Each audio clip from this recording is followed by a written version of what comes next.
Hello friends, आप सभी का ज़ेड ट्रेडिंग में स्वागत है। चलिए देखते हैं कल मार्केट कहाँ ओपन हो सकता है, कैसे हम ट्रेड कर सकते हैं और उसके पीछे का लॉजिक क्या है।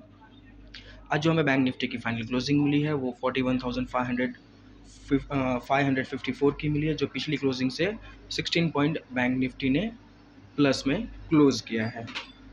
पहले हम देख लेते हैं कि डेली चार्ट्स में बैंक निफ्टी हमें क्या कहना चाहता है। अगर हम देखें तो यहाँ पर हमें अभी भी 41,700 की जो एक रेसिस्टेंट है वो हमें अभी भी देखने के लिए मिल रही है। ठीक है, अगर देखें तो 1 2 3 4 दिन से बैंक निफ्टी एक ही रेंज में स्टक होकर फंसा हुआ है। ठीक है, अब ये धीरे धीरे तैयारी कर रहा है ऊपर जाने के लिए। ये तो क्लियर ही दिख रहा है कि बायर्स अभी भी एक्टिवेट नहीं हो रहे, इसकी वजह से ही ये अभी इतना स्टक होकर बैठा है एक ही जगह पे। ठीक है, पर हमारे लिए एक रेसिस्टेंट एरिया है, ये है 41,700 से लेकर 42,000 तक। अगर ये वाला एरिया अगर इसने थोड़ी देर होल्ड करने के बाद अगर इसने अपसाइड ब्रेकआउट दिया तो फिर ये 42,000 तक भी हमें दिख सकता है और हमें 41,500 तक भी हमें बैंक निफ्टी देखने के लिए मिल सकता है। ठीक है, अगर हमारे लिए बैंक निफ्टी कब वीक होगा, जब वो 41,200 के नीचे जब वो क्लोजिंग करना स्टार्ट करे, तब हमारे लिए बैंक निफ्टी एक वीक देखने के लिए मिल सकता है। फिलहाल देखते हैं 15 मिनट में कि हमें कल बैंक निफ्टी कैसे ट्रेड करने के लिए। यहाँ पे मैं एक चीज़ बोलना चाहूँगा, अगर आप नए हैं और डीमैट और ट्रेडिंग अकाउंट ओपन करना चाहते हैं तो फिर डिस्क्रिप्शन में मैंने अपनी लिंक दी हुई है, आप वहाँ पे जा सकते हैं, वहाँ पे जाके अपना ट्रेडिंग और डीमैट अकाउंट ओपन कर सकते हैं। और अगर आप चाहें तो आप मेरे टेलीग्राम चैनल पर भी ज्वाइंट हो सकते हैं। मेरे टेलीग्राम चैनल की भी लिंक मैंने डिस्क्रिप्शन में दी हुई है। कंटिन्यूसली आप यहाँ पे देखिए 4 दिन से बैंक निफ्टी एक ही रेंज में स्टक होकर फंसा हुआ है, जो 250 से लेकर 600 साढ़े 600 के बीच में ही है।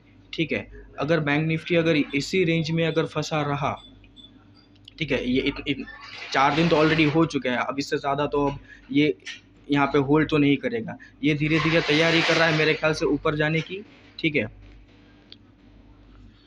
जैसे ही ये वाला लेवल यहाँ बैंक निफ्टी तोड़ेगा 700 के आसपास, ये तोड़ेगा और यहाँ पे थोड़ी देर 41,700 के आसपास थोड़ी देर होल्ड करने के बाद अगर ये ऊपर जाता है तो हमें 42,000 तक बैंक निफ्टी देखने के लिए मिल सकता है।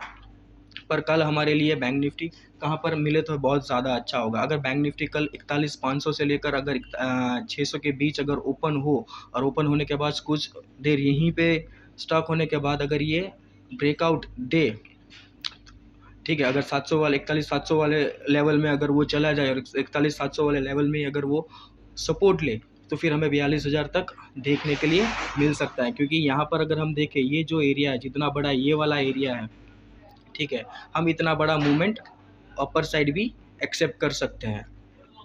ठीक है, अगर ये वाला जो एरिया है यहाँ से अपर साइड भी एक्सेप्ट कर सकते हैं। ठीक है, अगर आप पोजीशन भी ट्रेड करते हो तो फिर आपका स्विंग लो ये वाला होना चाहिए। ठीक है, अगर बैंक निफ्टी कल अगर इस वाले रेंज से अगर नीचे आ जाता है तो फिर हमें ये वाला एरिया देखने के लिए मिल सकता है।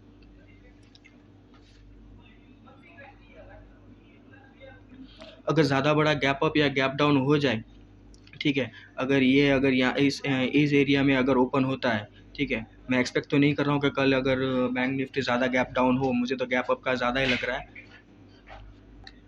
अगर बैंक निफ्टी अगर ज़्यादा गैप डाउन दे दे, ठीक है, अगर इस वाले एरिया को वो एज अ रेसिस्टेंट हिट करने के बाद अगर नीचे आता है तो फिर हमारे लिए ये यहाँ पर हम एक ट्रेड ले सकते हैं, पर प्राइस एक्शन देखने के बाद। अगर ज़्यादा बड़ा गैप अप हो जाता है, ठीक है, तो फिर अगर 700 के आसपास अगर वो रिटर्न आता है, रिटर्न आने के बाद अगर वो अपसाइड जाता है तो फिर हम यहाँ पे एक अपर साइड का मूवमेंट एक देख सकते हैं। ज़्यादा चांसेस है कल बैंक निफ्टी गैप अप खुलने के ज़्यादा चांसेस हैं। ठीक है, पर गैप अप खुलने के बाद तुरंत हमें ट्रेड नहीं लेना है, हमें पहले प्राइस एक्शन देखना है कि बैंक निफ्टी कैसे मूव कर रहा है, उसके कंपोनेंट्स कैसे मूव कर रहे हैं, उसके बाद प्राइस एक्शन देखने के बाद हमें ट्रेड करना है। ठीक है, अगर आपको ये वीडियो पसंद आई हो, अच्छी लगी हो, डू लाइक शेयर सब्सक्राइब।